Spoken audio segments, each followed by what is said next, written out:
Hello guys. तो कैसे हैं आप लोग?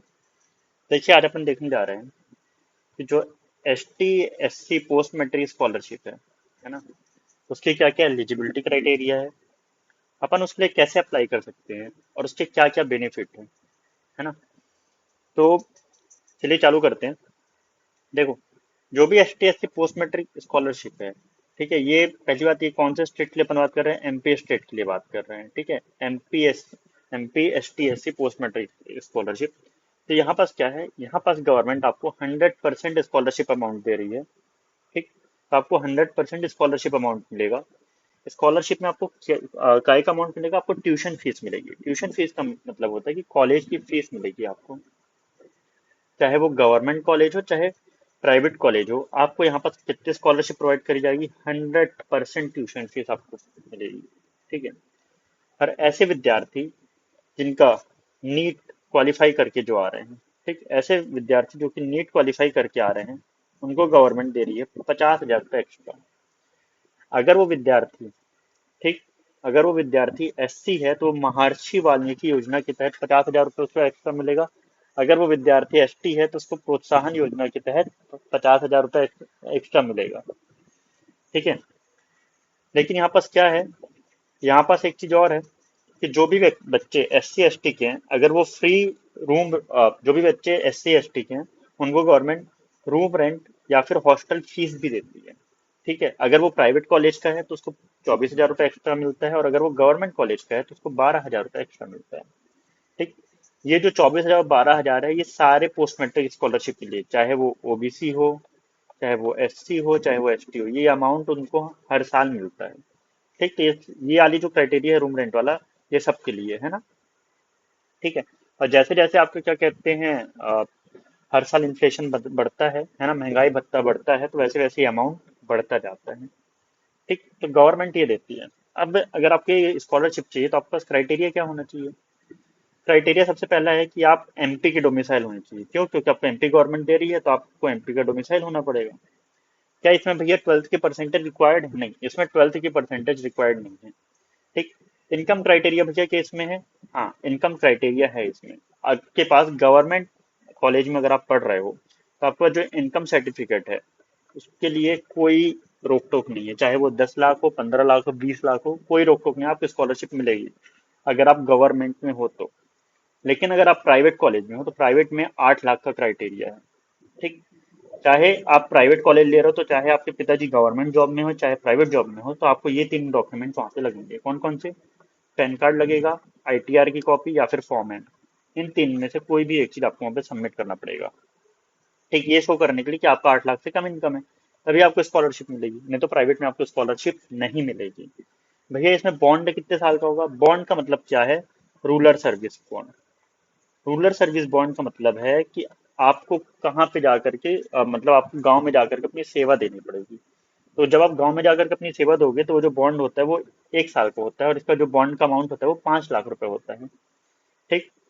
अब सवाल आता है स्कॉलरशिप के लिए अप्लाई कैसे करें। तो अपन जैसे वीडियो में आगे जाएंगे तो अपन देखेंगे कि स्कॉलरशिप के लिए अप्लाई कैसे करना है। लेकिन वीडियो में आगे जाने से पहले मैं आपको ये दिखा रहा हूँ कि रूरल सर्विस बॉन्ड की क्या क्या क्राइटेरिया है। देखो, जो भी अमाउंट होगा रूरल सर्विस बॉन्ड का, उसका 0.5% आपको देना होगा क्या, बॉन्ड बनाने के लिए। मतलब फॉर एग्जाम्पल, अगर किसी का बॉन्ड 10 लाख का है तो 10 लाख का 0.5% कितना होता है? 5,000। तो 5,000 का उसका बॉन्ड बनेगा, ठीक।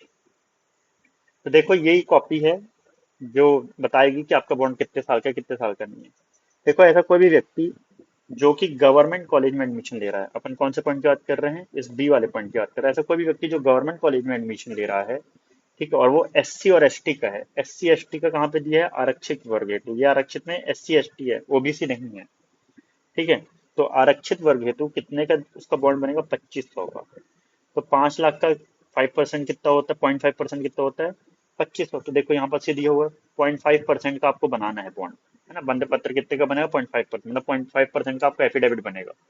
तो 25 लाख का, सॉरी, 5 लाख का 0.5% होता है 2500। तो 2500 का आपका एफिडेविट बनेगा जिसमें ये लिखा रहेगा कि मेरे को जो लाभ मिल रहा है उसके तहत क्या कहते हैं, मैं इतना अमाउंट जमा करूंगा अगर मैं बॉन्ड नहीं पूरा करता हूँ। तो SC ST के लिए ये है। जो बॉन्ड का फॉर्मेट है वो आप जब एडमिशन लोगे तो कॉलेज आपको प्रोवाइड कराता है, है ना। लेकिन अगर वहीं पे कोई बच्चा जनरल का है या फिर ओबीसी का है और वो स्कॉलरशिप नहीं ले रहा है, ठीक है, अगर वो क्या है, जनरल का है, ओबीसी का है और वो स्कॉलरशिप नहीं ले रहा है, तो उसका जो बॉन्ड होगा वो कितना बनेगा, 10 लाख का बनेगा। और उसकी अवधि कितनी होगी, 1 वर्ष होगी। तो मतलब उसको कितने का अमाउंट देना पड़ेगा, 5,000 का अमाउंट देना पड़ेगा। तो जनरल और ओबीसी के लिए अगर वो स्कॉलरशिप नहीं लेता तो 10 लाख का बॉन्ड बनेगा, जिसका अमाउंट होगा एफिडेविट में 5,000। लेकिन अगर वहीं SC ST है तो उसके लिए सिर्फ 2500 का बॉन्ड बनेगा, तो जिसका अमाउंट होगा 5 लाख, है ना। और यहाँ पास उनके स्कॉलरशिप प्रोवाइड करी जाएगी। ठीक है, चाहे SC ST वाले स्कॉलरशिप लेते हैं चाहे नहीं लेते, चाहे वो गवर्नमेंट से करते हैं चाहे प्राइवेट से करते हैं, उनका बॉन्ड हमेशा 1 साल का ही होता है। ठीक है। इसके बाद आ जाओ ओबीसी के लिए, है ना। ऐसे ओबीसी वाले जो कि MP टास्क फोर्स पोर्टल से, मतलब post matric scholarship, PMS OBC वाले बच्चे जो पोस्ट मैट्रिक ओबीसी स्कॉलरशिप लेते हैं, तो अगर वो गवर्नमेंट से कर रहे हैं तो उनको 2 साल का बॉन्ड देना पड़ता है, और जिसका अमाउंट होता है 10 लाख रुपए। ठीक, तो 2 साल 10 लाख। और जो प्राइवेट से कर रहे हैं, है ना, निजी चिकित्सा जहां भी लिखा होगा इसका मतलब क्या है, प्राइवेट। ठीक, तो ऐसे बच्चे जो कि प्राइवेट से कर रहे हैं MBBS, है ना, तो उनका जो बॉन्ड होता है वो 25 लाख का बनेगा और 5 वर्ष का होगा। ये किसके लिए है, PMS ओबीसी। अगर आप क्या कहते हैं, प्राइवेट से कर रहे हो तो आपका बॉन्ड 5 साल का होगा और 25 लाख देना पड़ेगा। लेकिन अगर आप वहीं गवर्नमेंट से कर रहे हो तो ये आपका होगा 2 साल, ठीक, और 10 लाख का। ठीक। अब यहाँ पास पहले क्या था, पहले MMVY और MMJKY में ये था कि अगर आप ले रहे हो तो आपको 2 साल का रहता है गवर्नमेंट के लिए और 10 लाख, और अगर आप प्राइवेट से कर रहे हो तो 5 साल 25 लाख का रहता है, सेम एज PMS ओबीसी। लेकिन इस साल से ये क्राइटेरिया चेंज हो गया है ना। अपन ने एक पुरानी वीडियो बनाई थी जिसमें बताया गया था कि ये जो क्राइटेरिया अब चेंज होकर के क्या हो गया कि आपकी जो बॉन्ड है वो 5 साल का हो गया है, 5 ईयर्स का हो गया है। और जो अमाउंट है वो किसके तौर पर दिया जा रहा है, लोन के तौर पर दिया जा रहा है ना। तो ये क्राइटेरिया अब चेंज हो गया, तो ये अब चेंज है। ठीक। अब अगर मैं पूरे वीडियो के कंक्लूजन की बात करूँ तो भैया आप कंक्लूजन क्या निकाला आपने, कंक्लूजन ये निकला कि चाहे ST SC हो, वो कहीं से भी MBBS कर रहा है MP में, तो उसका 1 साल का ही बॉन्ड होगा और 5 लाख अमाउंट होगा। और जो बॉन्ड के लिए जो एफिडेविट बनेगा वो कितने का बनेगा, 2500 का बनेगा। ठीक है। लेकिन अगर वहीं पास जनरल या ओबीसी का कोई बच्चा होता है और अगर वो स्कॉलरशिप नहीं लेता तो उसका 1 साल का बॉन्ड होगा, ठीक है, और 10 लाख रुपए का वो बॉन्ड बनेगा। कहाँ पे बनेगा ये, गवर्नमेंट पे बनेगा, और जिसका अमाउंट कितना होगा, 5,000, 5,000 के एफिडेविट में बनेगा। ठीक है, ये कहाँ के लिए, गवर्नमेंट के लिए।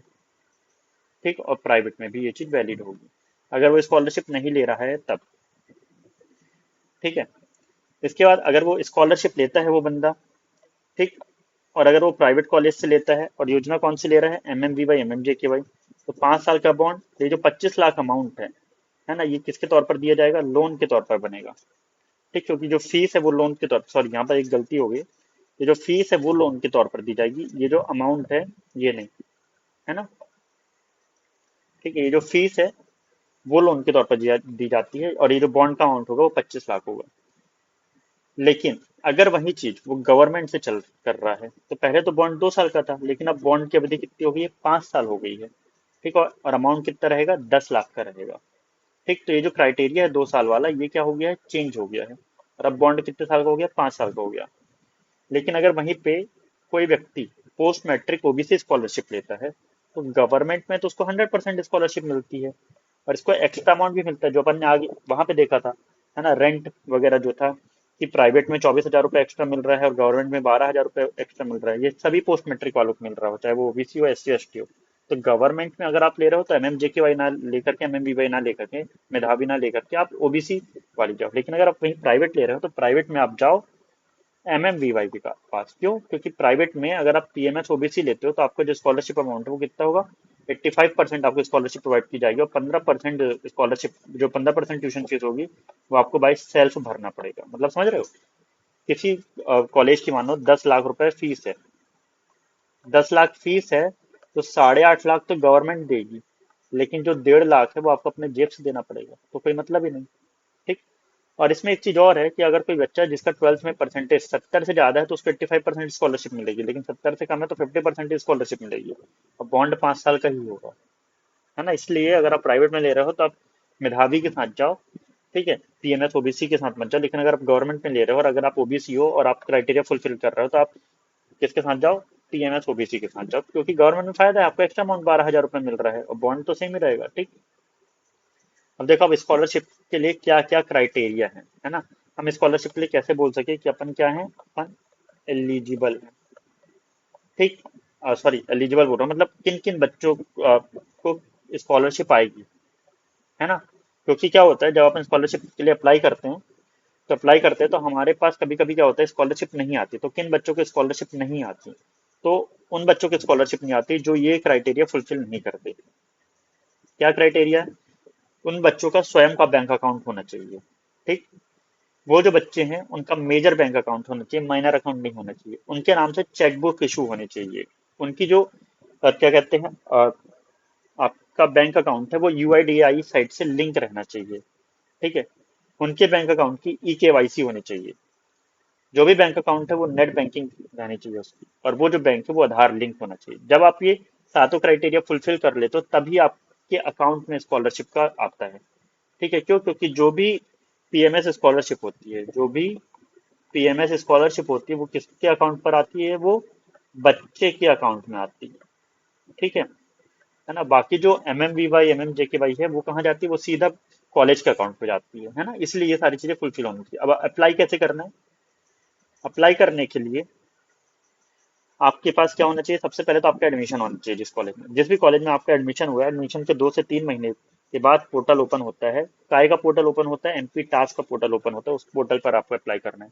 क्या भैया हम पहले से अप्लाई कर सकते हैं एडमिशन के, नहीं कर सकते, क्योंकि आपको पता ही नहीं है कि काउंसलिंग में कौन से कॉलेज मिलेगा। इसलिए एडमिशन के बाद स्कॉलरशिप के अप्लाई करते हैं। ठीक है। लिंक कौन सी है, तो ये जो एमपी टास्क की लिंक है ये यहाँ पर दे रखी है ना, इस पे अप्लाई करते हैं। ठीक। तो एडमिशन से 2-3 महीने बाद करना है। एमपी टास्क पोर्टल है, वहां पे करना, उसकी लिंक भी प्रोवाइड है। ठीक है। ये पीडीएफ लिंक मैं आपको नीचे दे दूंगा। वीडियो में बने रहने के लिए थैंक यू। अगर आप यहाँ तक आ गए हैं, ठीक है, तो मेरे चैनल को लाइक कर दीजिए, शेयर कर दीजिए और सब्सक्राइब कर दीजिए।